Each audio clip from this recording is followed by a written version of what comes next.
much into that. I was still a little like hesitant, I guess is what you would say, but anyway, it has been a year of that now, and I just kind of want to talk about now exactly where we're at.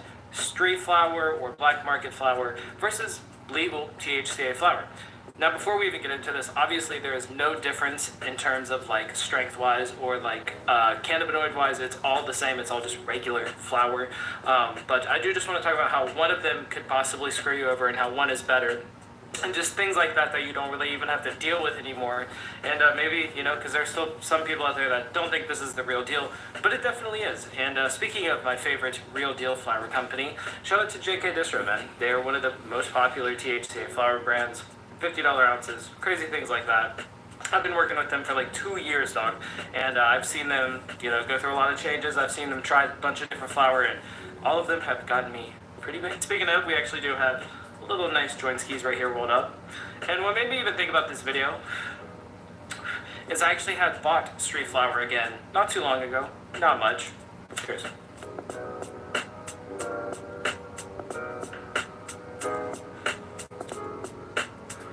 Now you're probably thinking, well, why? You literally probably have so much THCA flower. And while that was true, I was actually just somewhere in which I didn't have any. I ran out.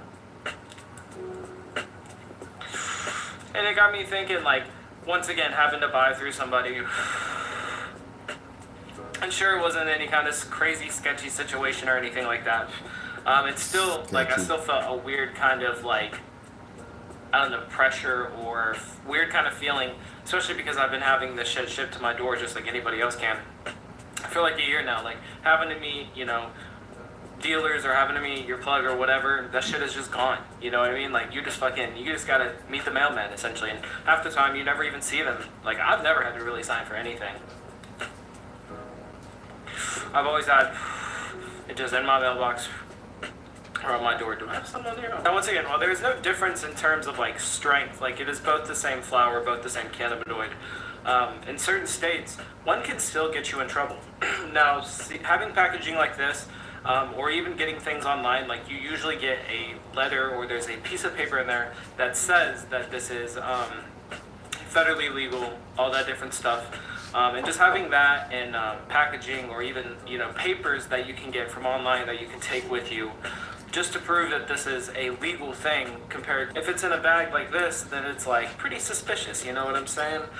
So you can still get in trouble getting, you know, street flower compared to THCA flower, which is crazy, I know, because it's the same thing, but it's all about the presentation and the paperwork. Like, I don't really know what happens, because I've never actually bought, okay, no, I take that back. I did buy D8 flower one time at a head shop, and they didn't really, like, nothing happened. I just had a receipt, and I mean, it just said on there D8. Granted, when I do say getting in trouble, I do mean more like, I don't know, maybe it just being on you. Not in a driving situation, because that doesn't matter. They'll just try to hit you with, like, DWI, regardless of if it's hemp or if it's street weed or whatever they want to label it as, you know what I mean? I mean, bro, sure, I know some people are cool with their dealer, they're blah, blah, blah, but, like, the flakiness, I hate. The awkwardness, I hate. The possibly wanting to, like, them wanting to hang out more, or, like, you know, just interrupting more of my time, I hate. Like, unless you are really my homie, like, I just want that shit, and I want to go, or I want to just have it already, you know what I mean? And with, you know, literally, or THCA being legal and it being able to be shipped everywhere, it is crazy, man. Like, I feel like it's changed so much. I feel like probably affecting the black market game as well. And I know that there are definitely going to be people that are going to be like, oh, well, like, my homie's the fucking plug and he hooks it up every time and I love blah, blah, blah, blah. Like, that's cool, but I would say that 3/4 of people do not want to be in that situation. They just want their medicine, or they want their fun stuff, and they just want to go, or they just wanted to have it delivered, bro. Like, I couldn't even imagine back in the day that shit getting delivered to me, you know what I mean? Like, I used to have to go to all kinds of crazy places just to get a fucking eighth or some dumb shit, and it is just so silly to do that, you know?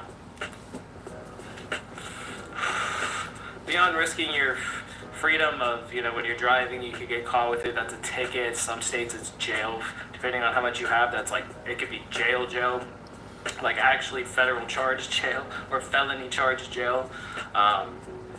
You know, you're literally sacrificing your car, risking getting in a